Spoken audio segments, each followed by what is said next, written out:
ಎಲ್ಲರಿಗೂ ಶಾಹಿನ್ ಎಜುಕೇಷನ್ ಚಾನಲ್ಗೆ ಸ್ವಾಗತ. ಇನ್ನೂ ಯಾರೆಲ್ಲ ಸಬ್ಸ್ಕ್ರೈಬ್ ಮಾಡ್ಕೊಂಡಿಲ್ಲ ದಯವಿಟ್ಟು ಚಾನಲನ್ನು ಸಬ್ಸ್ಕ್ರೈಬ್ ಮಾಡ್ಕೊಳ್ಳಿ ಮತ್ತು ನಿಮ್ಮ ಫ್ರೆಂಡ್ಸ್ಗೆಲ್ಲ ಶೇರ್ ಮಾಡಿ, ಲೈಕ್ ಮಾಡಿ, ಕಮೆಂಟ್ ಮಾಡಿ. ಏನಾದರೂ ತಿಳಿಲ್ಲ ಅಂದರೆ ನೀವೇನು ಮಾಡಿರಿ, ಕಮೆಂಟ್ ಬಾಕ್ಸಲ್ಲಿ ಕಮೆಂಟ್ ಮಾಡಿ. ನೋಡಿರಿ, ಈ ವಿಡಿಯೋದೊಳಗೆ ನಾವು GPSTR 2025ರಲ್ಲಿ ನೋಟಿಫಿಕೇಷನ್ ಆಗುವಂತಹ GPSTRಗೆ ಯಾವ ರೀತಿ ಓದಬೇಕು, ಇನ್ನೂ ಯಾರೆಲ್ಲ ಓದೋಕ್ಕೆ ಸ್ಟಾರ್ಟ್ ಮಾಡಿಲ್ಲ, ಯಾವ ರೀತಿ ಓದಬೇಕು, ಯಾವ ಟೈಮ್ ಟೇಬಲನ್ನು ಯೂಸ್ ಮಾಡ್ಕೋಬೇಕು ಅನ್ನೋದನ್ನು ಈ ವಿಡಿಯೋದೊಳಗೆ ತಿಳ್ಕೊಳ್ಳೋಮ್ಮ. ನೋಡಿರಿ, ಇನ್ನೂ ಯಾರೆಲ್ಲ ಓದೋಕ್ಕೆ ಸ್ಟಾರ್ಟ್ ಮಾಡಿಲ್ಲ ಅವರೆಲ್ಲ ಏನು ಮಾಡಬೇಕು, ಟೈಮ್ ವೇಸ್ಟ್ ಮಾಡದೆ ಹಿಂದೆ ಅಂದರೆ ಇವತ್ತಿನಿಂದನೇ ಓದೋಕ್ಕೆ ಏನು ಮಾಡಬೇಕು, ನೀವು ಸ್ಟಾರ್ಟನ್ನು ಮಾಡಬೇಕು. ಯಾವ ರೀತಿ ಸ್ಟಡಿ ಮಾಡಬೇಕು ಮತ್ತು ಯಾವ ಟೈಮ್ ಟೇಬಲನ್ನು ಯೂಸ್ ಮಾಡ್ಕೋಬೇಕು, ಎಷ್ಟು ಗಂಟೆಗಳ ಕಾಲ ಓದಬೇಕು. ನನಗೇನು ಓದೋಕ್ಕೆ ಆಗ್ತಾಯಿಲ್ಲ, ಡೈಲಿ 1 ಗಂಟೆನೂ ಓದೋಕ್ಕೆ ಆಗ್ತಾಯಿಲ್ಲ ಅನ್ನೋರಿಗೆ ಒಂದು ಟೈಮ್ ಟೇಬಲನ್ನು, ಸಿಂಪಲ್ಲಾಗಿ ಒಂದು ಟೈಮ್ ಟೇಬಲನ್ನು ಹೇಳೋಕ್ಕೆ ಇಷ್ಟಪಡ್ತೀನಿ ನಾನು. ನಿಮಗೆ ಯೂಸ್ ಆದ್ರೆ, ನಿಮಗೆ ಚಲೋ ಅನಿಸಿದ್ರೆ ನಿಮ್ಮ ಅಭ್ಯಾಸದೊಳಗೆ ನೀವೇನು ಮಾಡಿರಿ, ಅನ್ವಯವನ್ನು ಮಾಡ್ಕೊಳ್ಳಿ. ಮತ್ತು ಆ ವಿಡಿಯೋವನ್ನು ಸ್ಕಿಪ್ ಮಾಡದೆ ಎಂಡ್ ತನಕ ನೋಡಿ. ಅಂದರೆ ಯಾವ ರೀತಿ ಓದಬೇಕು, ಎಷ್ಟು ಟೈಮ್ ಟೇಬಲನ್ನು, ಎಷ್ಟು ಗಂಟೆಗಳ ಕಾಲ ಓದಬೇಕಂಥೇಳಿ ವಿಡಿಯೋದೊಳಗೆ ನಾನು ಹೇಳ್ತಾ ಇದ್ದೀನಿ.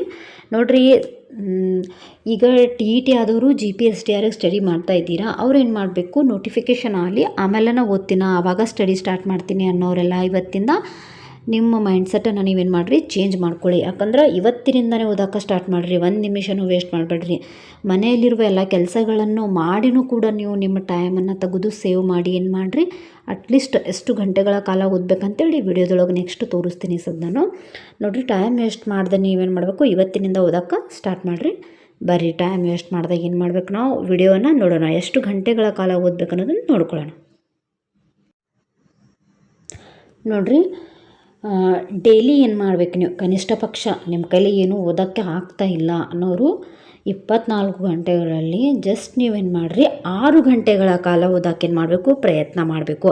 ನಾನು ಗೋರ್ಮೆಂಟ್ ನೌಕರಿ ಅಂದರೆ ಗೋರ್ಮೆಂಟ್ ಜಾಬ್ ತೊಗೋಬೇಕು, ನನ್ನ ಕನಸದ, ನಾನು ಗೋರ್ಮೆಂಟ್ ಟೀಚರ್ ಆಗೋದು ಅಂಥೇಳಿ ಯಾರ್ದೆಲ್ಲ ಕನಸದಲ್ಲ, ಅಟ್ಲೀಸ್ಟ್ ಒಂದು 6 ಗಂಟೆಗಳ ಕಾಲ ಓದೋಕ್ಕೆ ಪ್ರಯತ್ನ ಮಾಡಿರಿ. ಇವತ್ತಿಂದನೇ ನೀವೇನು ಮಾಡಿರಿ, ಮೈಂಡ್ ಒಳಗೆ ಹಾಕೋಬೇಕು, ನಾನು ಓದ್ಬೇಕು, ನಾ ಜಾಬ್ ತೊಗೋಬೇಕಂದ್ರೆ ಕನಿಷ್ಠ ಪಕ್ಷ ನಾನು 6 ಗಂಟೆ ಆದರೂ ಓದಬೇಕು. ಓದ್ಲಿಕ್ಕಪ್ಪ ಅಂದ್ರೆ ನಾವು ಜಾಬ್ ಅಂದ್ರೆ ಬರೋಂಗಿಲ್ಲ. ನೋಡಿರಿ, ಓದಿದ್ರನ ಆಗೋದು, ಏನು ಮಾಡಿರಿ, ಕಂಟಿನ್ಯೂ ಓದಬೇಕು. ಇವತ್ತಿಂದ ಸ್ಟಾರ್ಟ್ ಮಾಡಿದ್ರಂದ್ರೆ ನೋಡಿರಿ, ಒಂದಿನ 5 ತಾಸು ಆಗ್ಬೋದು, ಒಂದಿನ 4 ಆಗ್ಬೋದು, 3 ಆಗ್ಬೋದು, ಆದರೆ ಡೈಲಿ ಓದೋದನ್ನು ನಿಲ್ಲಿಸ್ಬೇಡಿ. ನೋಡಿರಿ, ಕನಿಷ್ಠ ಪಕ್ಷ ಏನು ಮಾಡಬೇಕು, ಡೈಲಿ 6 ಗಂಟೆಗಳ ಕಾಲ ಓದೋಕ್ಕೆ ಪ್ರಯತ್ನ ಮಾಡಿರಿ.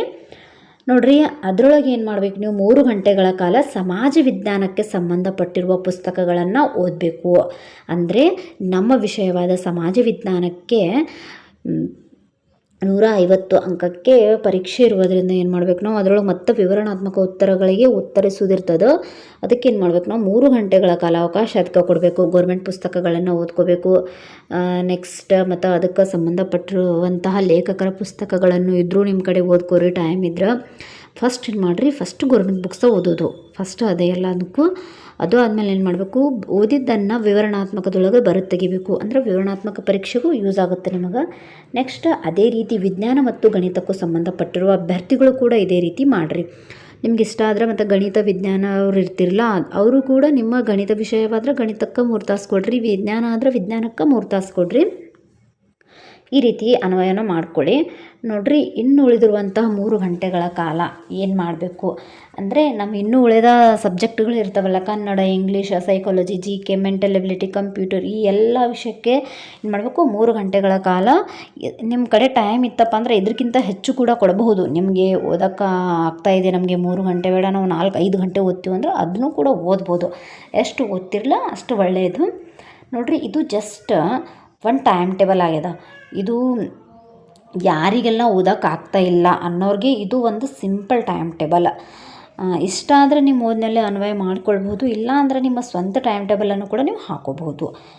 ನೋಡಿರಿ, ಏನಾದರೂ ಮಾಡಿ ಒಟ್ಟು ಓದೋಕ್ಕೆ ಸ್ಟಾರ್ಟ್ ಮಾಡಿರಿ. ಇವತ್ತಿಂದ ಆಗತ್ತಿಲ್ಲ, ನಾವು ಏನು ಮಾಡಿದ್ದೆವು, ನಾವೇನು ಪ್ಲ್ಯಾನ್ ಮಾಡಿದ್ದೆವು, ರಜೆ ಒಳಗೆ 60 ದಿನದೊಳಗೆ ಚೆನ್ನಾಗಿ ಓದಬೇಕಂಥೇಳಿ ಪ್ಲ್ಯಾನ್ ಮಾಡಿದ್ದೆವು. ಆದರೆ ನಮ್ಗೆ ಓದೋಕ್ಕೆ ಆಗ್ತಾ ಇಲ್ಲ ಅನ್ನೋರಿಗೆ ಇದು ಒಂದು ಮೋಟಿವೇಶನ್ ಟೈಪ್ ವಿಡಿಯೋ ಅಂತ ತಿಳ್ಕೊಂಡು ಏನು ಮಾಡಿರಿ, ಇವತ್ತಿಂದನೇ ಓದೋಕ್ಕೆ ಸ್ಟಾರ್ಟ್ ಮಾಡಿರಿ. ನೋಡಿರಿ ಎಲ್ಲರೂ 1 ಪಾಯಿಂಟಲ್ಲಿ ಹೋಯಿತು, 2 ಮಾರ್ಕ್ಸಲ್ಲಿ ಹೋಯಿತು, 5 ಮಾರ್ಕ್ಸಲ್ಲಿ ಹೋಯಿತು. ಅದು ಹೋದ್ಮೇಲೆ ನೀವೇನು ಮಾಡಬೇಡ್ರಿ, ಮನಸ್ಸಿಗೆ ಕೆಟ್ಟ ಹಚ್ಕೋಬೇಡ್ರಿ. ಯಾಕಂದ್ರೆ ಈಗಿಂದನೇ ಓದಿದ್ರೆ ನಿಮ್ಗೆ 1 ಮಾರ್ಕ್ಸ್ 2 ಮಾರ್ಕ್ಸಲ್ಲೂ ಹೋಗೋದಿಲ್ಲ. ಅದಕ್ಕೇನು ಮಾಡಬೇಕು, ಓದಿದ್ರೆ ಆಗೋದು. ನಮ್ಮದು 1 ಮಾರ್ಕ್ಸಲ್ಲಿ ಹೋಯಿತು ಆಮೇಲೆ ಸುಮ್ಮನೆ ಟೆನ್ಷನ್ ತೊಗೊಂಡ್ರೆ ಬರೋದಿಲ್ಲ. ಅದಕ್ಕೆ ಈಗ ಏನು ಮಾಡಿರಿ, ಓದೋಕ್ಕೆ ಸ್ಟಾರ್ಟ್ ಮಾಡಿರಿ. ಎಲ್ಲರಿಗೂ ಆಲ್ ದ ಬೆಸ್ಟ್, ಒಳ್ಳೆಯದಾಗಲಿ. ಓದೋಕ್ಕೆ ಸ್ಟಾರ್ಟ್ ಮಾಡಿರಿ. ಇದಿಷ್ಟು ಹೇಳೋಕ್ಕೆ ಇಷ್ಟಪಡ್ತೀನಿ ನಾನು. ಎಲ್ಲರಿಗೂ ಥ್ಯಾಂಕ್ ಯು.